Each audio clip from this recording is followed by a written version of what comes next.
Fala, neurotiquinhos e neurotiquinhas, tudo tranquilo? Então, galera, tô passando aí para responder os dois vídeos que a gente recebeu de perguntas de vocês essa semana. E coincidentemente, os dois vídeos têm as mesmas dúvidas em sentidos parecidos, assim, né? Então, nós recebemos a primeira dúvida questionando, afinal de contas, quando que para psicanálise o sujeito é um ser adulto, né? E a segunda é em relação ao conceito de sujeito, né? Assim, querendo saber se quando que nasce o sujeito para psicanálise, né? Assim, se é lá quando no nascimento, se é mais tarde no complexo de Édipo, ou quando que se dá então esse nascimento. Enfim, eu vou tentar responder as duas perguntas meio que juntos, tá? E eu acho que elas nascem justamente dessas inquietações das últimas aulas, quando a gente começa a pensar um pouco no desenvolvimento psíquico, assim, né? Como que se dá a estruturação de um sujeito. Então, o conceito de sujeito para a psicanálise, especificamente para o Freud, ele não é um conceito psicanalítico em si, né? Assim, o próprio Freud, ele na sua obra, ele não trabalhou em si ele não utilizava essa palavra sujeito, mas os psicanalistas, a gente utiliza essa palavra a rodo, né?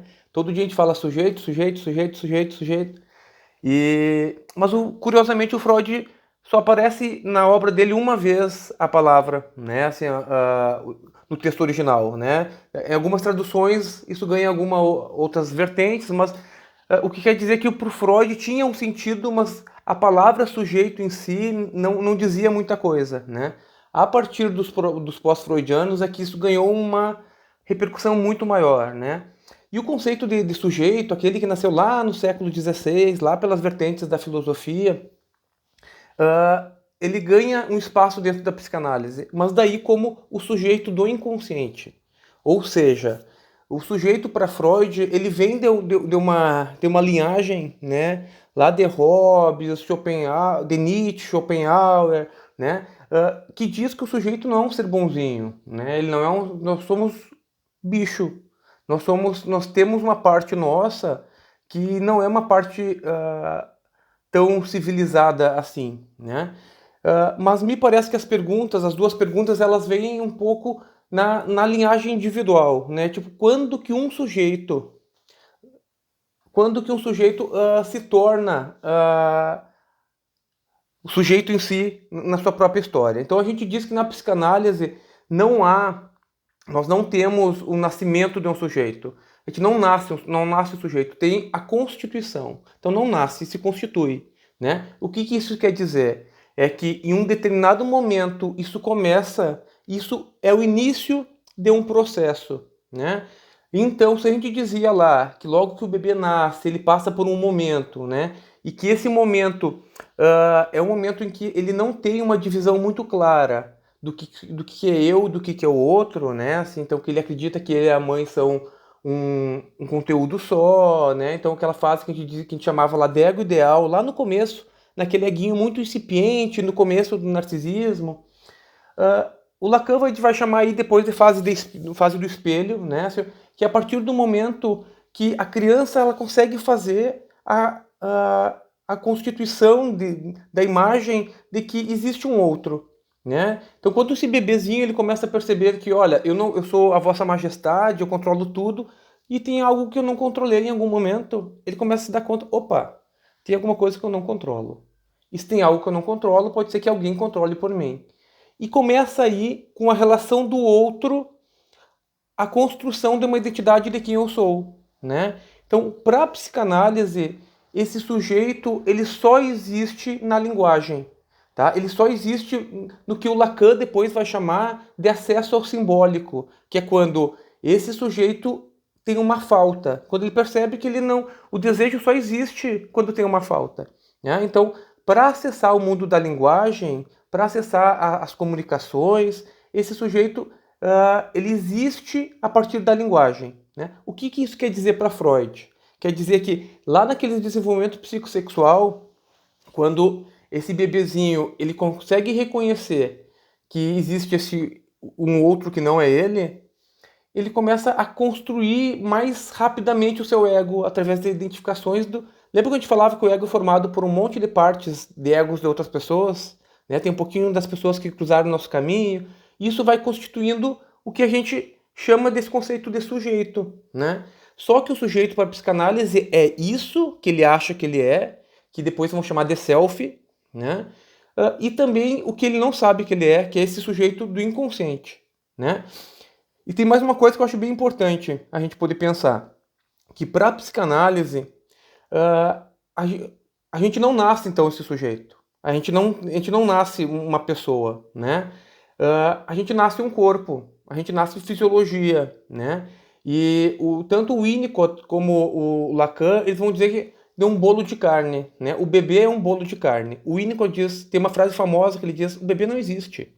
Tá? O que existe é o discurso sobre um bebê. Então, antes do bebê nascer, tem um pai e uma mãe dizendo, olha, vamos dar um nome, ó, que cor vai ter o olhinho, que cor vai ser o cabelo, o narizinho, faz ultrassom, faz um monte de coisa, né? O bebê já existe antes dele nascer, tá? Mas o sujeito não, né? Existe um discurso, existe já a linguagem desse sujeito, né? E a psicanálise vai trabalhar com um termo que ele chama de suposto sujeito. O que é isso? Enquanto esse sujeito não pode ser sujeito por si só, porque ele não se diferenciou ainda, ele está construindo isso, é importantíssimo que tenha algo que empurre esse sujeito por esse caminho, né? E que é isso que ele chama de suposto sujeito, ou seja, esse banho de palavras, esses sonhos, essas coisas que vão dizendo para ele, olha, vai ser jogador de futebol, olha, tá fazendo igual a mamãe, olha, tá fazendo igual ao papai, né?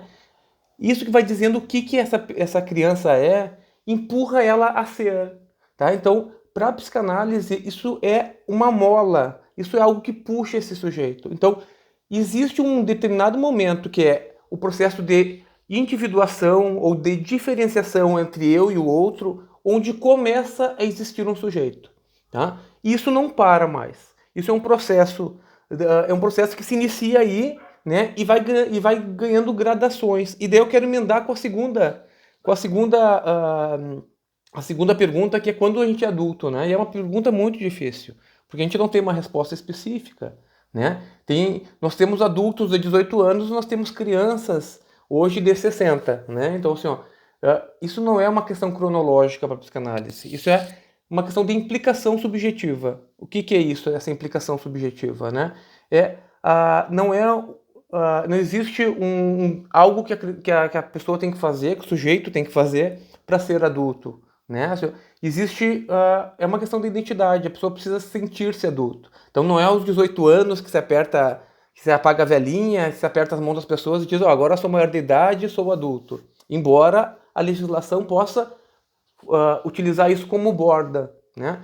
Mas isso não é garantia de adultez, né? Então, para a psicanálise, todas as fases de desenvolvimento, elas não são estanques, tá? Elas são fluídas. Então, é por isso que se permite hoje a adultização da infância, é por isso que se permite hoje a infantilização da velhice, né? É por isso que existe esse circuito de fluidez, né?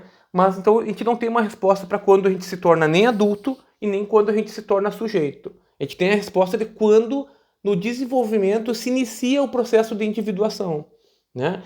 Que é a partir do reconhecimento para o outro. E aí eu estou falando da casinha dos neuróticos. Porque para o psicótico, o sujeito, esse contexto do sujeito, de alguém que não é sujeitado, ele não vai existir, né? E para o perverso, ele não vai respeitá-lo, né? Então, porque o conceito de sujeito vem como o oposto do sujeito, do conceito de objeto, de ser assujeitado, né? O bebê, quando é o bolinho de carne, ele está assujeitado, né? Ele tem que fazer tudo o que a mãe precisa, ele não tem uma autonomia, né? E a partir do momento que começa uma diferenciação, se inicia o processo de autonomia. Eu não sou esse outro e talvez eu não precise desse outro para tudo, né? E aí começa a construção de um sujeito. Alguns vão ser mais intenso esse processo e outros menos. E a adultez vem também nessa ideia, né? Tu pode ter 30 anos e ter um funcionamento infantil. Existe muito disso ainda, né?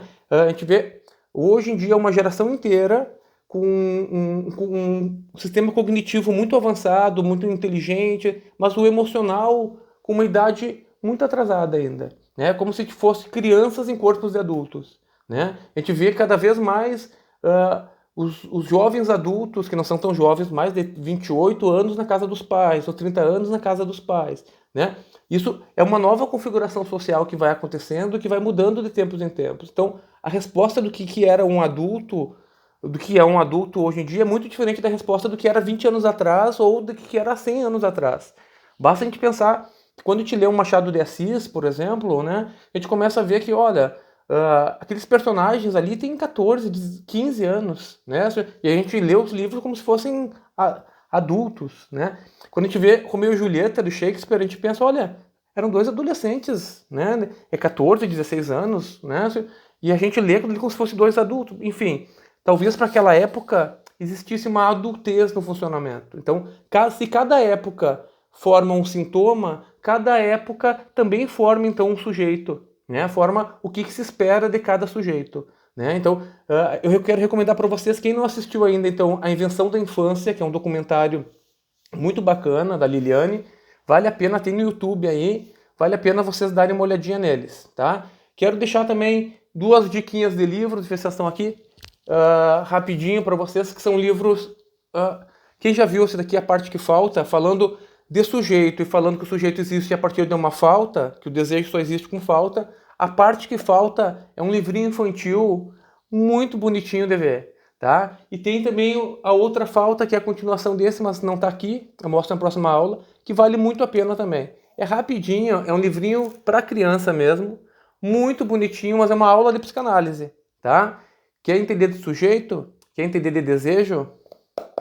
Começa por aqui, beleza? Também tenho esse livrinho aqui, que é um livrinho do Zimmermann, que chama Psicanálise em Perguntas e Respostas, né? Verdades, Mitos e Tabus. É um livro cheio de perguntinhas, cheio de dúvidas, entre teoria e prática, muito interessante. Eu acho ele em e-book, depois eu mando para vocês, quem tiver interesse. Quem quiser comprar, é um livro interessante também de ter, beleza? Gente, espero vocês amanhã. A gente vai ter uma aula sobre transferência, sobre conceitos clínicos, e a gente vai entrar nessa questão da clínica a partir de amanhã. Quem já tem, vai ser mais tranquilo de a gente conseguir dialogar algumas questões. Quem ainda não tem essa experiência clínica, não se preocupem, que a ideia de amanhã é uma introdução aos conceitos clínicos da psicanálise. Beleza? Espero vocês amanhã. Até lá!